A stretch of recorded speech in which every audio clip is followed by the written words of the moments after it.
Let's see what we got in the workshop now. The next build. You can see this has already had mods with wrapping, some canards, custom lights, and obviously wheels. We're going to change the look. Let's see if we can get this to work.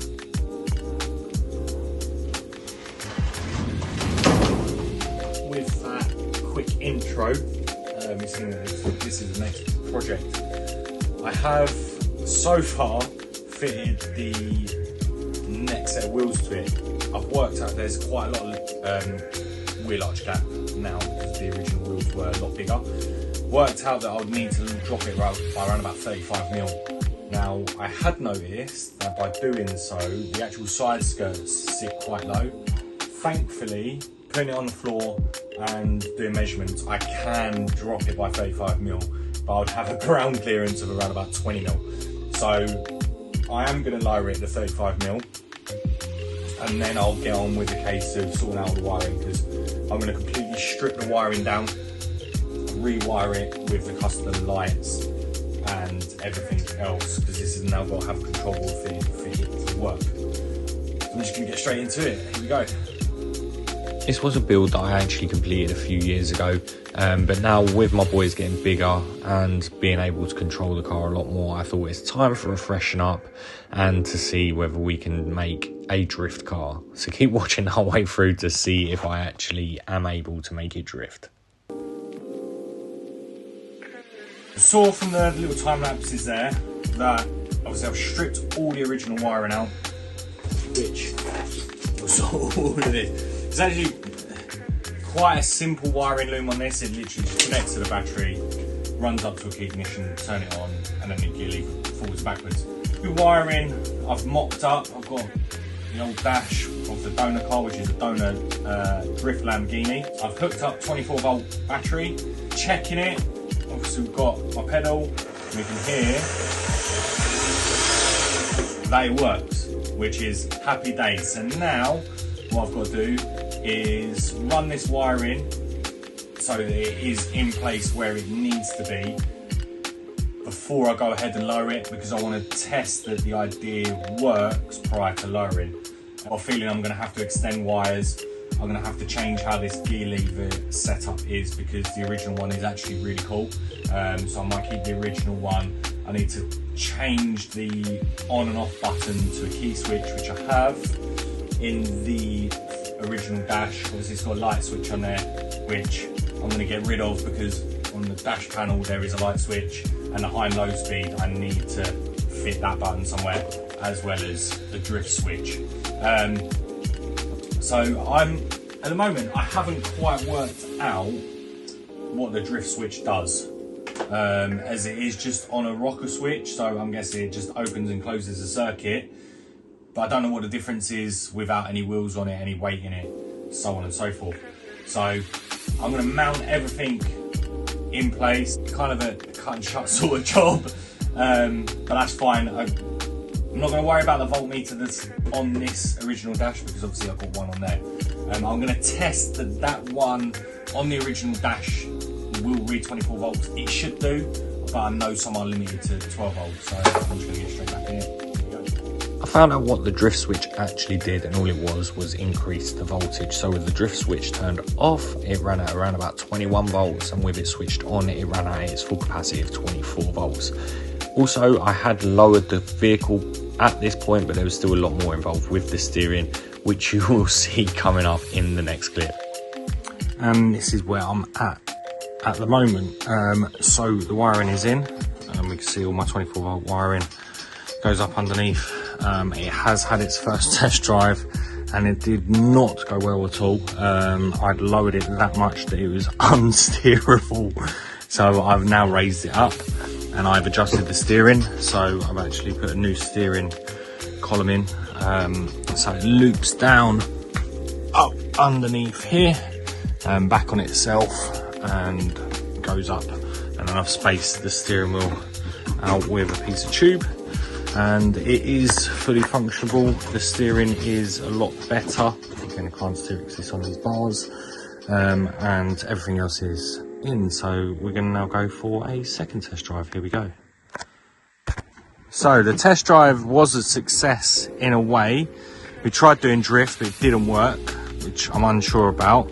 But car to if you go, we can now see the speed of it. So go on then. So it is quite quick. It just doesn't drift like I thought.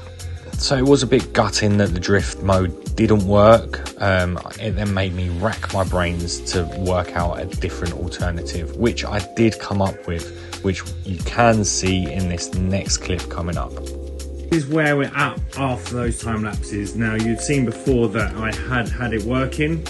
I've completely changed the direction of the wiring. So now what I have done, after having it running and for some reason obviously the drift mode wasn't working, I've now decided to wire up an ESC. This is a 24 volt 500 watt. I've kept the original motors, now got a variable pedal. So in hopes that my boys will learn that the further you push that pedal, obviously that is slowly, that is going backwards. Gear lever does work as well. So that is me slowly pushing it down, obviously increasing the speed. So that is how I've got it hooked up. So just like a realistic car, and I'm hoping, fingers crossed, that this might work better with trying to get it to drift. Now a second test drive with this setup was a partial success, but I had a bit of a mad rush with getting it ready for a car show, so I decided to crack on with just changing the colour and changing the look, as you can see coming up in the next clip. And this is the colour that Carter chose. It is a satin bitter yellow.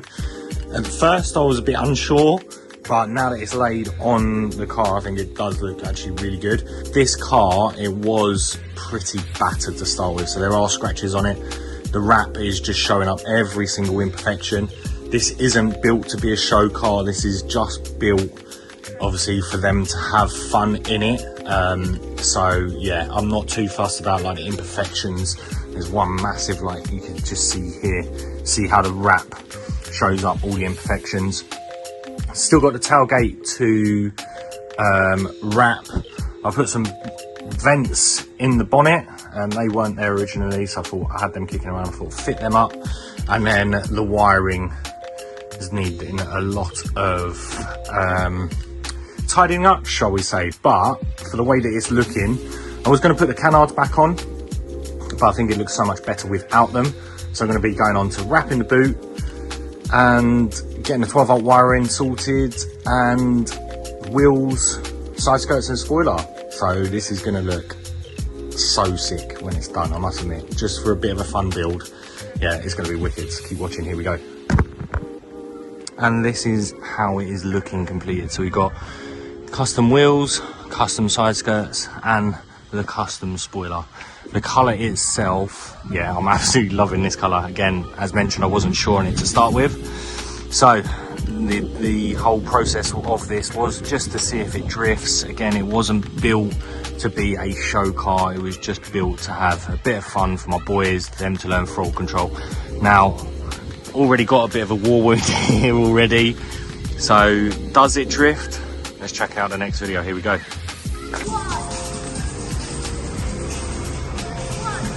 Okay, ready, go.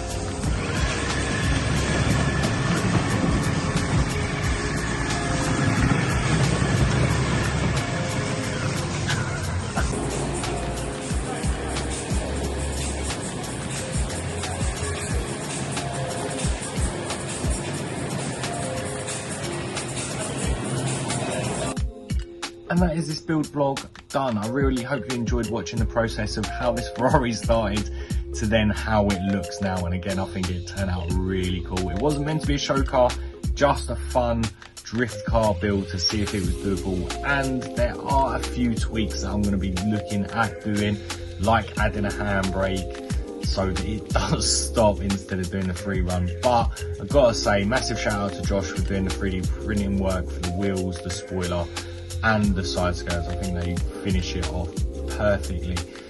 Is drift cars way of the future with Static Youth? Drop it in the comment section. I would love to hear your views on that. And again, make sure you check me out on Facebook, Instagram, TikTok. Obviously, watch more of my videos on here on YouTube. Just search Static Youth and look out for that little cube. And until next time, peace.